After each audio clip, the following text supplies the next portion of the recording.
Hello and welcome back to A Splash of Paint. Now it gives me great pleasure to welcome back popular SIA professional artist Marilyn Alice to the Splash of Paint studio. She demonstrates how to rescue a ruined painting and bring it bursting back to life in today's Art Bite feature. Today I'm going to show you what you can do with a painting when it goes completely wrong. When it gets to this stage and you're not happy with it, and you don't worry, it's brilliant because you can really relax and have some fun with it. So off to the sink so that I can show you what to do. So all I'm going to do now is to run some cold water over this and get as much of the paint out as I can. Now make sure that you're going to use cold water.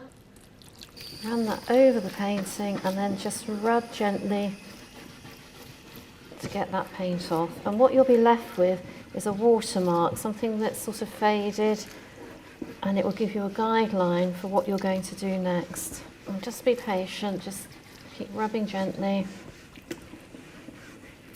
And it's really nice when you do this because you're past caring, the picture's gone wrong and you're not happy with it, so you're just going to be so relaxed with whatever you choose to do to it next. Let's turn that over. Let's get the paint off this side.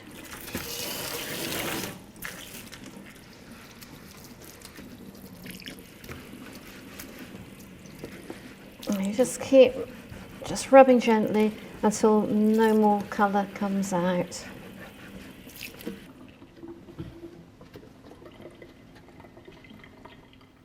Right, I'm back from the kitchen. We'll see what we can do with this. It's nice and dry. I think maybe if we use some of these FW acrylic inks, we can add some colour and just make it very vibrant, just like Camden Lock often is. So squeeze up some of the ink into the tubes and then just draw on top of that watermark that you can see.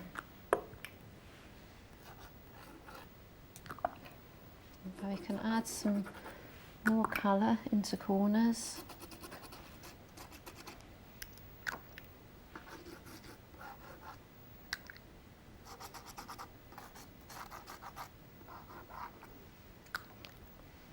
So I'll just continue with anything that's this pinkish colour.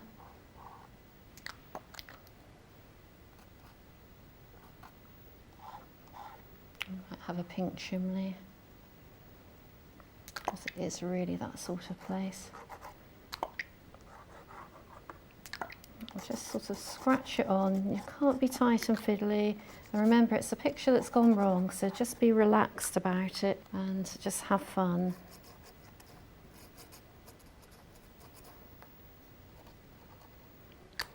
Right, let's try some yellow.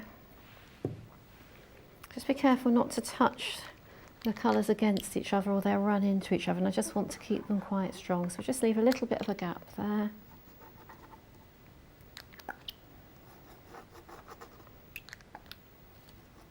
Just squeeze gently up into that glass tube and then squeeze out so that you're just squeezing ink gently out onto your paper. Just carry on down to there with some yellow.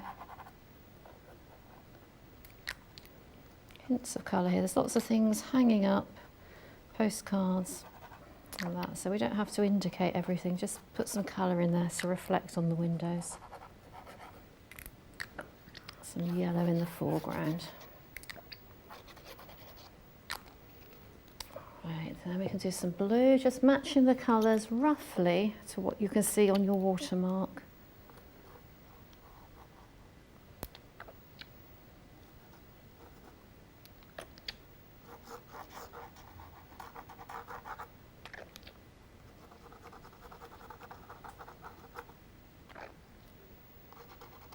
Anything you want to cover up hides really easily whilst you're doing this.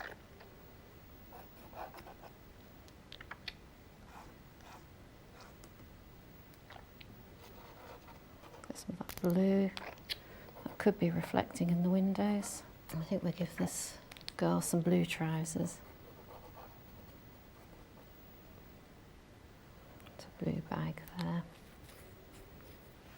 Get some arms and her legs, so just the colours that we're using. We don't want to have too many colours. Some pink.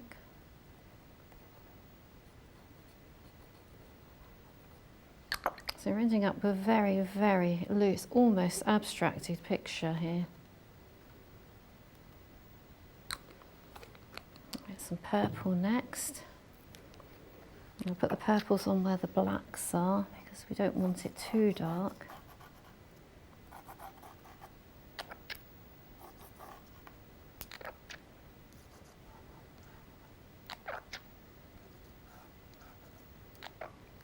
Dark frames on those windows.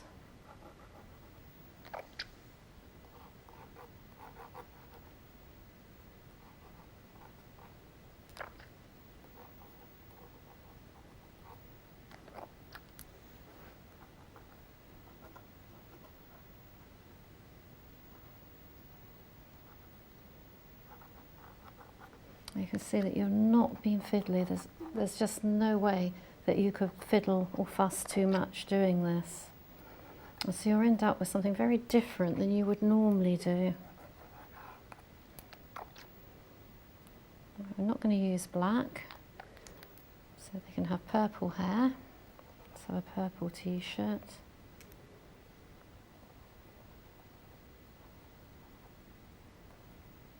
That can all be the same colour, that doesn't matter too much. Let's just get a shadow.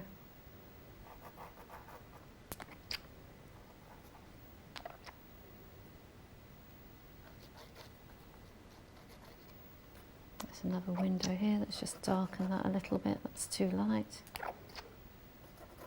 And I'll just add some blue into that.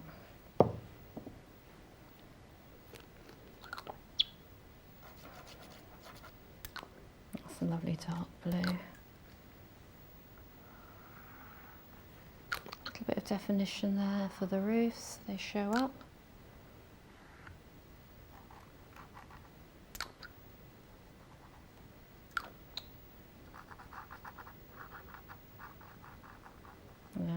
I blobbed a bit there. All I've done is just pulled out that angle a little bit. That won't matter.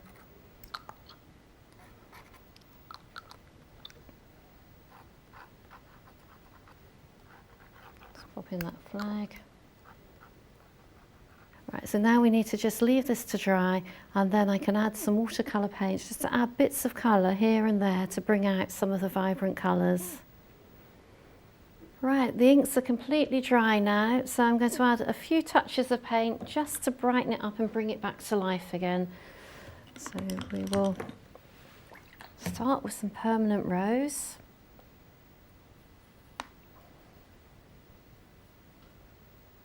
I'm not going to cover this completely, I'm just adding little bits here and there. And maybe a little bit here. Make that a little bit more solid. I probably need a little bit of pink down the bottom just to balance that slightly. And it's quite fun because you're not worrying about it too much when you start to do this. Phthalo blue now, that's just nice and bright, a little bit more vibrant than my normal palette. Same sort of thing, dark in those corners. The acrylic inks are just sort of showing through a little bit there now.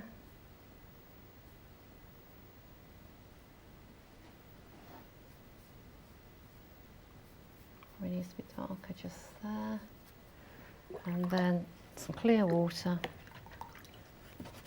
And I'll just blend that out gently.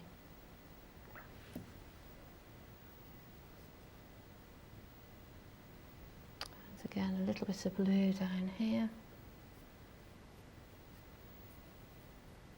Just to bring back that vibrancy.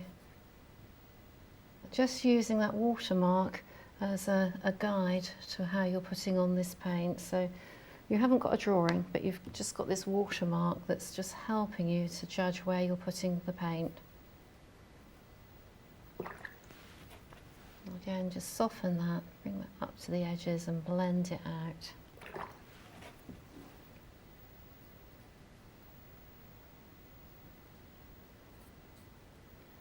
I think some purple for that awning now, some intense violet. And mix that quite thick because I want a nice strong colour. Add a little bit of alizarin crimson into that.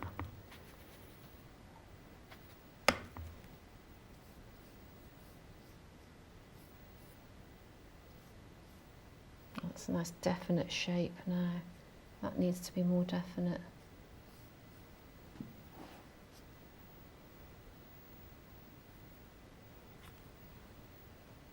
Just darken up a few of those windows too. It's all about balancing the colours. We've got a little bit of a drip. Don't panic if that happens. Just put some clear water over it. Just dab that with a tissue. So we don't want to have to wash the whole lot out. I'm just going to make a little bit of definition on the people so they show up a little bit more. So a little bit of phthalo blue for that lady's skirt. Just fill that in. And some permanent rose for her jumper. This person's shorts. And I'm going to use a little bit of light red for any skin that needs just sharpening up slightly.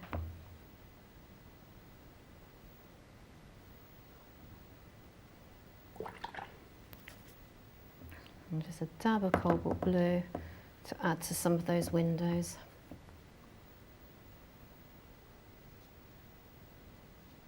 Darken them slightly so they fit in a little bit more. We've got a flag there, just a tiny bit of red for the flag.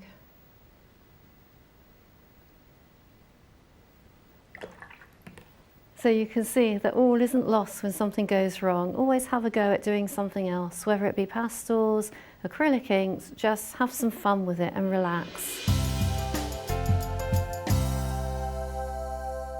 Thanks, Marilyn. Great to see how acrylic inks and watercolour mixed together to complement your lovely, loose and impressionistic style. It's the perfect painting combination. Perfect for having a little fun too. Right, it's time to take a little trip to the SAA library and join our resident bookworm, Henry Malt, as he delves between the covers of another great inspirational read. Today's book is The Art of Portrait Drawing by Joy Thomas. Now, portrait painting and drawing is very difficult. Does this simplify it? As far as you can, yes. I think what it does is actually is to demystify it, because a lot of portrait books tend to teach you techniques, shapes, muscle structure, and then wait till about halfway through before they actually do the examples. Whereas, obviously, there are introductory techniques, as with all books, but it gets into the demonstrations and the specific exercises very quickly, Okay. and lets the techniques come out as you work. And that can be difficult because obviously your first attempt, you're slightly working blind, but it also means that you don't have to try and remember a load of facts, like being taught dates in history, Okay. in abstract when they really don't mean anything to you. So it's quite interesting because the first few pages goes from materials and things, and then it goes into light and shade, which is essential more than anything for portraits. Yeah. The tonal values in the face. But only in one page. So occasionally you get books that go on with that for pages and pages. Absolutely, And you think yeah. you can get stuck. Well, to be fair, you could actually write a book just on light and shade like that. You could do a whole book on it because it's such a wide subject. So it's quite nice. I mean, it goes from standard poses into full faces, and then it goes into the sort of full body natural poses. And I also like the fact there that you get a lot of photographs of actual This is sitters good, yeah. in a variety This of is actual nice, poses, so that you've got something to work from and you know what you're working to. It's quite clever how they've done the photography, because even doing the actual scale with the thumb and the pencil, which is something that you try and describe in a classroom but never comes across, I think. And that photograph there actually shows that extremely well. It's thoughtful, Yeah. but it's not obvious. Yeah. No, it's one of those little details which has struck you immediately, and that's quite Yeah. interesting, that makes it such a good book. Yeah, I've never seen anything like this. Photograph showing this in a book is actually very good, and even as regards using the mount and the frame for the composition of the scene, from the close-up into the actual wide shot there. So, to me, as someone who's not really a portrait artist but dabbles with it, I guess you could say, it's something that I would say is a very good read, and I'd be interested in reading this book myself, to be honest. It's a lot of books, when they're doing photographs, basically they just stick a camera up and press the shutter, Away you go. and it's done. But somebody's put a lot of thought into that. Yeah, it seems like that to me. And it goes through different mediums as well. And well, it's yes. I mean, we should say it's drawing media, but Yeah. yes.